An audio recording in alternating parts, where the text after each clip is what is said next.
2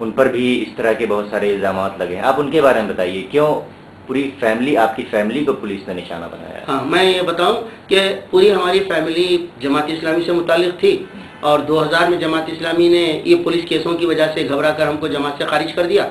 تو اس کے بعد ہمارا جھکاؤ سیمی کی طرف ہوا, اور سیمی کو پہلے سے ہی ہم پسند کرتے تھے, اس لیے کہ مولانا مودودی کی فکر کو عام کر رہے تھے, اور مولانا مودودی کے حقیقت میں وہ جانشین لوگ تھے. تو ہم ان سے اپنا ربط بڑھانے لگے, ان کو چندہ دینے لگے, ان کے اجلاس میں شرکت کرنے لگے. تو پولیس کی نظر میں ہم رہتے تھے. میرا گھر, بچے پورے, میری بچیاں بھی ان کا ساتھ دیا کرتی تھیں, ان کے پروگراموں میں جاتی تھیں. اس طرح سے نظر میں تو تھے ہم.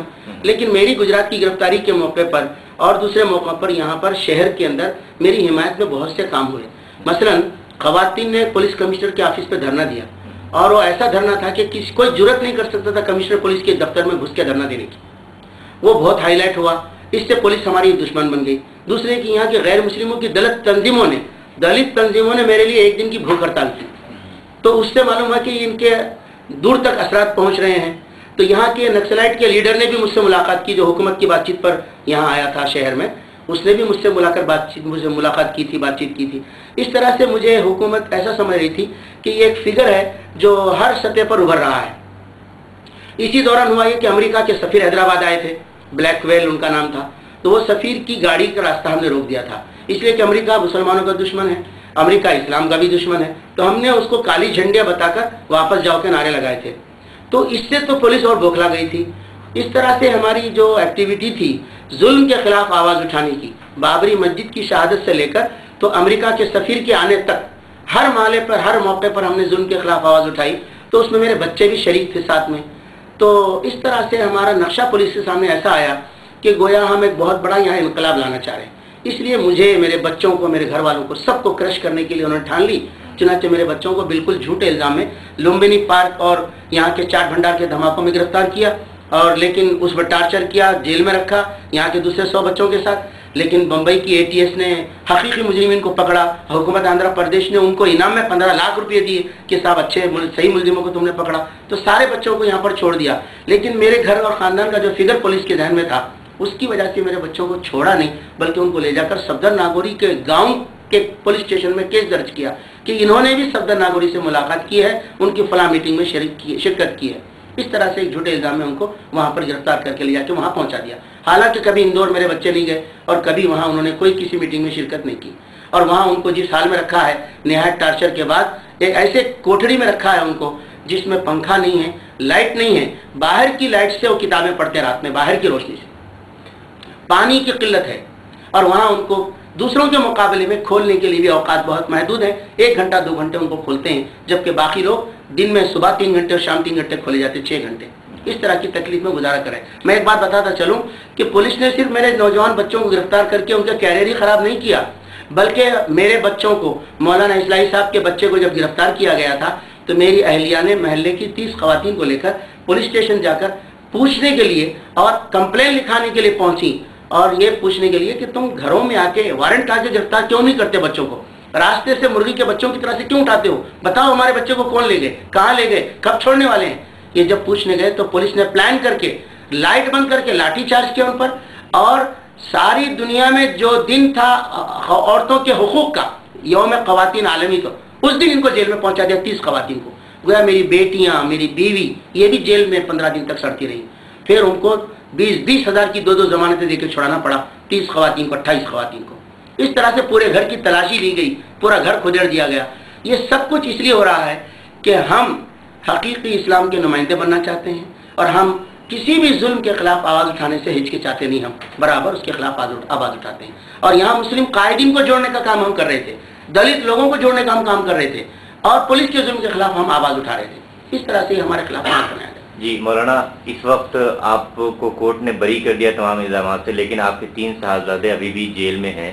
ان کی کیس کی قانونی صورتحال کیا ہے, اس کو بتائیے آپ نے. تو صاحب کیس کی قانونی کیفیت یہ ہے کہ دھاڑ ضلع کے اندر مدھیہ پردیش میں میرے 2 بچوں کو کیس بک کیا گیا تھا, اور وہاں کی کورٹ کے تمام وکیلوں نے آپس میں طے کیا ہے کہ ان لوگوں کا کوئی کیس نہیں لینا, کوئی نہیں لڑنا. اس لیے وہاں کوئی کیس لڑنے کے لیے وکیل نہیں مل رہا.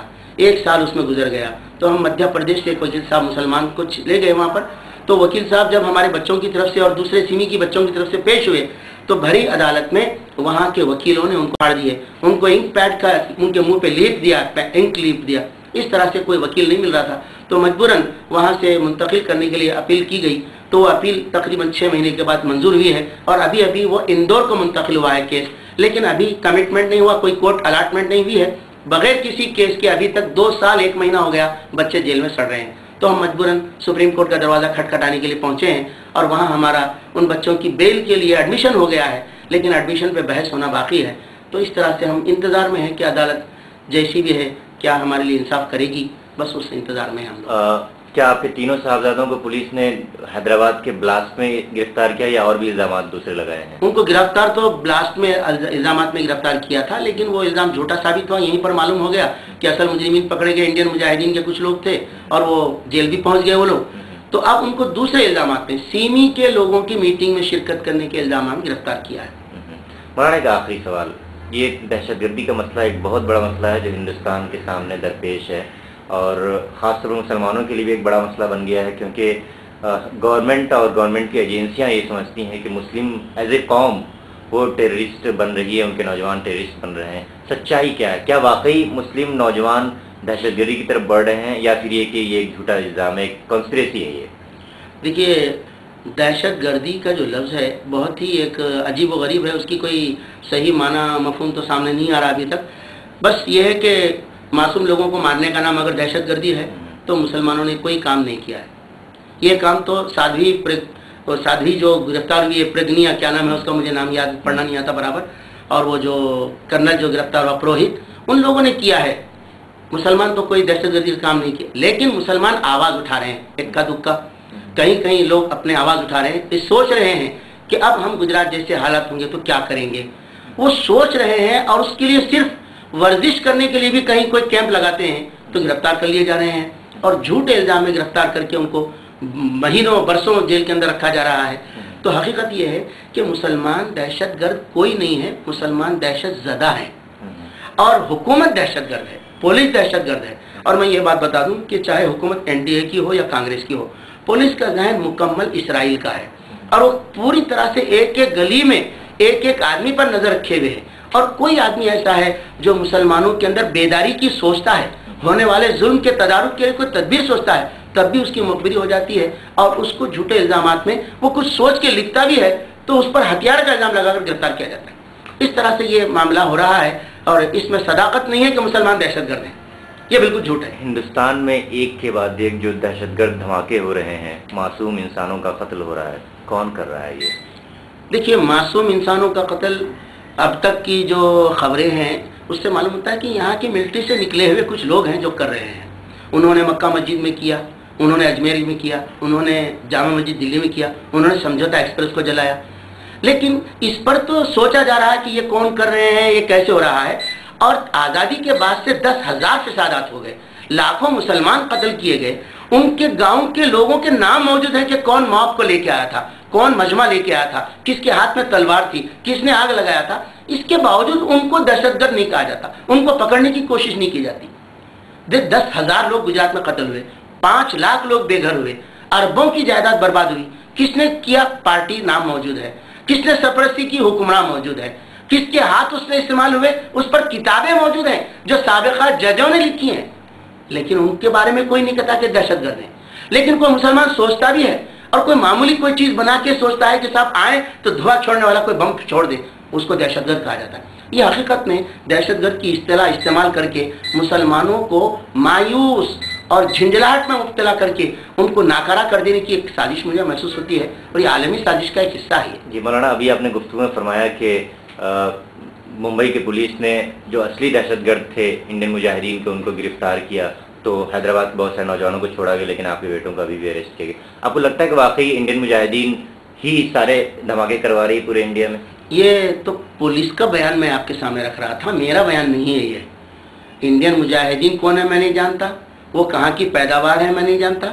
یہ تو ایسا لگتا ہے کہ یہ بھی ایک فلم بنائی، اسٹوری بنائی جا رہی تاکہ مسلمانوں کو بتایا جائے کہ ہم نے اب تک جن کو پکڑا تھا، چونکہ آواز ان کے بارے میں اٹھ رہی ہے، تو نہیں یہ تو نہیں تھے مجرم، یہ دوسرا گروپ تھا جو اب تک چھپا ہوا تھا۔ اس طرح سے مسلمانوں کو بدنام کرنے کے لیے کچھ نام دیے جا رہے ہیں گروپوں کے، اصل کرنے والے تو خود انہی کے، کس کے پاس RDX ہے، کس کے پاس وہ ہتھیار ہے، کون یہ کر سکتا ہے؟ اتنی پلاننگ کس کے پاس ہے؟ مسلمانوں کے پاس اگر اتنی پلاننگ رہی ہوتی تو کوئی فساد ہی نہیں ہوا ہوتا اب تک.